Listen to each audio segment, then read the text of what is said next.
Guys, இன்னைக்கு வந்துட்டு நாங்கள் நெதர்லாண்ட் பற்றி தான் பேச போகிறோம். ஸோ நான் நிறைய பேர் என்ன கேட்டிருந்தாங்க. ஸோ அதனால் வந்துட்டு இந்த வீடியோ பண்ணிகிட்ருக்கேன். ஸோ இந்த வீடியோவில் வந்துட்டு நெதர்லாண்ட்ஸை வந்துட்டு நீங்கள் எப்படி நீங்கள் ஜாப் ஆகலாம், என்னெல்லாம் டாப் 10 உங்களுக்கு வெப்சைட்ஸில் நீங்கள் அப்ளை பண்ணால் உங்களுக்கு கண்டிப்பாக ஜாப் கிடைக்கிற வாய்ப்பு இருக்கும். ஸோ அதுக்கப்புறம் வந்துட்டு என்ன டிமாண்ட் ஜாப்ஸ் இருக்குன்னு அதை பற்றி ஃபுல் டீட்டெயிலாக பார்க்கலாம். அடுத்து வந்துட்டு இந்த ஆவரேஜ் சேலரி எவ்வளோ, வீசா ப்ரோசஸ் டைம் எவ்வளோ, அதெல்லாம் பற்றி வந்துட்டு டீட்டெயிலாக இந்த வீடியோவில் எக்ஸ்பிளைன் பண்ணுறேன். சரிங்களா? ஸோ அதுக்கு முன்னாடி என்ன சேனல் புதுசாக யாராச்சும் பார்க்குறீங்கன்னா ப்ளீஸ் சப்ஸ்கிரைப் பண்ணி பாருங்கள். இந்த வீடியோ கடைசி வரை பாருங்கள். பிடிச்சினா ஒரு லைக் பண்ணுங்கள், இல்லாட்டி டிஸ்லைக் பண்ணுங்கள். சரிங்களா? ஸோ ஃபஸ்ட்டு வந்துட்டு நெதர்லாண்ட்ஸில் வந்துட்டு இந்த டாப் என்ன டிமாண்ட் ஜாப்ஸ் இருக்கோ அதை பற்றி நான் எக்ஸ்பிளைன் பண்ணுறேன். ஸோ அதில் உங்கள் ஏதாச்சும் நீங்கள் டெஸ்டினேஷன் உங்களுக்கு இது ரிலேட்டடாக இருந்தால் நீங்கள் கண்டிப்பாக நீங்கள் ட்ரை பண்ணலாம். ஸோ கண்டிப்பாக உங்களுக்கு ஜாப் கிடைக்கிற வாய்ப்பு இருக்குது. ஆனால் 2025 வந்து நிறைய டிமாண்ட் ஜாப்ஸ் இருக்கும். ஸோ அதில் வந்துட்டு இந்த ஃபைனான்ஸ் செக்டரில் நீங்கள் ஒர்க் பண்ணியிருந்தால் கண்டிப்பாக நீங்கள் ட்ரை பண்ணலாம். அட்லீஸ்ட் ஒரு 2 to 3 இயர்ஸ் எக்ஸ்பீரியன்ஸ் இருந்தால் நீங்கள் கண்டிப்பாக நீங்கள் ட்ரை பண்ணலாம். சரிங்களா? ஸோ அடுத்து வந்துட்டு இந்த ஹெல்த் கேர் செக்டரில் கூட நிறைய ஓப்பனிங்ஸ் இருக்குது. நர்ஸ் ஆகட்டும், டாக்டர்ஸ் ஆகட்டும், டென்டிஸ்ட் ஆகட்டும், உங்களுக்கு அதில் எக்ஸ்பீரியன்ஸ் இருந்தால் நீங்கள் கண்டிப்பாக நீங்கள் ட்ரை பண்ணலாம். சரிங்களா? நெக்ஸ்ட் வந்துட்டு இன்ஜினியர்ஸ். ஸோ இன்ஜினியர்ஸ்னா சிவில் ஆகட்டும், இல்லாட்டி ஐடி செக்டரில் நீங்கள் ஒர்க் பண்ணுற மாதிரி இருந்தால் நீங்கள் கண்டிப்பாக ஒரு 2 to 3 இயர்ஸ் நல்ல எக்ஸ்பீரியன்ஸ் இருந்தால் நீங்கள் ட்ரை பண்ணலாம். சரி, ஈவன் நீங்கள் மெக்கானிக்கலி கூட நிறைய ஓப்பனிங்ஸ் இருக்குது. சரிங்களா? நெக்ஸ்ட் வந்துட்டு லாஜிஸ்டிக்ஸில் நீங்கள் 2 to 3 இயர்ஸ் நீங்கள் எக்ஸ்பீரியன்ஸ் இருந்தால் நீங்கள் கண்டிப்பாக நீங்கள் ட்ரை பண்ணிக்கலாம். ஸோ அடுத்தது இந்த கன்ஸ்ட்ரக்ஷன் ஃபீல்டில் உங்களுக்கு அந்த செக்டரில் வந்துட்டு எக்ஸ்பீரியன்ஸ் இருந்தால் நீங்கள் கண்டிப்பாக ட்ரை, அது கூட நிறைய டிமாண்ட்ஸ் இருக்கும். ஸோ அடுத்தது வந்து அக்ரிகல்ச்சரில் நீங்கள் அதில் எக்ஸ்பீரியன்ஸே தேவையில்லை, நீங்கள் ஜஸ்ட் நீங்கள் ட்ரை பண்ணால் கண்டிப்பாக உங்களுக்கு அவங்கள ரிக்குவயர்மெண்ட் மீட் ஆனால் கண்டிப்பாக உங்களுக்கு எடுத்துருவாங்க. சரிங்களா? ஸோ அடுத்தது நான் ஹாஸ்பிட்டாலிட்டி செக்டர். ஹாஸ்பிட்டாலிட்டினா உங்களுக்கு ரீட்டைல் ஆகட்டும், இல்லாட்டி இந்த ஹோட்டல் செக்டரில் ஏதாச்சும் உங்களுக்கு நல்ல ஹோட்டல் மேனேஜர் ஆகட்டும், இந்த வெயிட்டர்ஸ், அந்த மாதிரி நிறைய ஆப்ஷன்ஸ் இருக்குல்ல, அதில் எக்ஸ்பீரியன்ஸ் இருந்தால் நீங்கள் கண்டிப்பாக நீங்கள் ஸோ ட்ரை பண்ணலாம். அது கூட நிறைய டிமாண்ட்ஸ் இருக்கும்.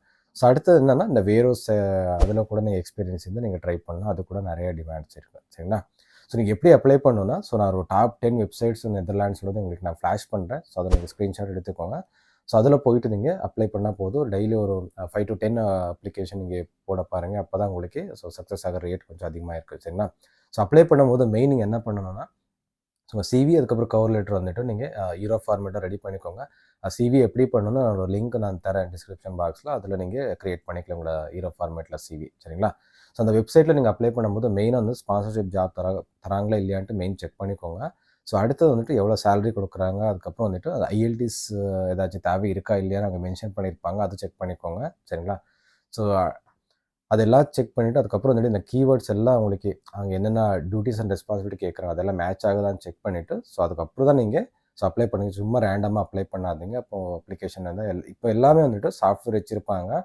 ஸோ அதனால தான் வந்துட்டு உங்கள் ரெஸ்யூம் வந்துட்டு அவங்க எம்ப்ளாயர் அண்ட் ஹெச்ஆர் கூட அவங்க கூட இங்கே ரீச் ஆகிறதுக்கு முன்னாடி வந்துட்டு அந்த சாஃப்ட்வேர் வந்துட்டு உங்கள் ரெஸ்யூம் வந்துட்டு டிலீட் பண்ணிடும். ஸோ அதனால தான் வந்துட்டு அந்த கீவேர்ட்ஸ் எல்லாம் மேட்ச் ஆகுற மாதிரி நீங்கள் ரெடி பண்ணதுக்கப்புறம் தான் ஸோ நெக்ஸ்ட் வந்துட்டு அந்த ரெக்ரூட்மெண்ட் டீமுக்கு தான் அந்த உங்கள் சிவி கவர் லெட்டர் ரீச் ஆகிற வாய்ப்பு இருக்கும். அதனால தான் வந்துட்டு க்ளீனாக செக் பண்ணதுக்கப்புறம் தான் நீங்கள் அப்லோட் பண்ணுங்க, இல்லாட்டி உங்கள் வேஸ்ட் ஆஃப் டைம் ஆயிரும். அதனால தான். சரிங்களா? ஸோ இங்கே ஆவரேஜ் சேலரி எவ்வளோண்ணா உங்களுக்கு 2025 வந்துட்டு ஒரு 41,000 யூரோஸ் கொடுத்துருக்காங்க. இந்த ஆனுவல்லி இயர்லி சேலரி வந்துட்டு இது ஆவரேஜ் தான் அவங்க மென்ஷன் பண்ணியிருக்காங்க. ஸோ இது டிபெண்ட்ஸ் உங்கள் எந்த பொசிஷனுக்கு அப்ளை பண்ணுறது அதுக்கு மேலே டிபெண்ட் ஆகிருக்கும். சரிங்களா? ஸோ மந்த்லி நீங்கள் கணக்கு பார்த்தீங்கன்னா ஒரு 3,400 உங்களுக்கு ஆவரேஜ் சேலரி இருக்கும். அது உங்கள் டெசிக்னேஷன் என்ன, அதுக்கப்புறம் வந்துட்டு எவ்வளோ எக்ஸ்பீரியன்ஸ் வச்சுருப்பீங்க, ஸோ அதுக்கு மேலே டிபெண்ட் ஆகிருக்கும். சரிங்களா?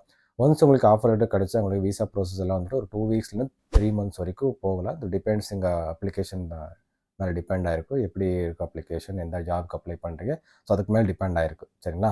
ஸோ மெயின் ஃபோக்கஸ் என்னென்னா ஃபஸ்ட் நீங்கள் ஜாப் ஆஃபர் நீங்கள் வாங்குறது பாருங்கள். ஸோ அது கிடைச்சாலே போதும் உங்களுக்கு. ஸோ வீசா எப்படி அப்ளை பண்ணல உங்களை எம்ப்ளாயரை வந்துட்டு கைட் பண்ணிடுவாங்க. சரிங்களா? ஸோ இவ்வளோ தான் இந்த வீடியோ. உங்களுக்கு பிடிச்சினா ஒரு லைக் பண்ணுங்கள், இல்லை டிஸ்லைக் பண்ணுங்கள். அடுத்த வீடியோ சந்திக்கலாம். Bye, take care, love you guys.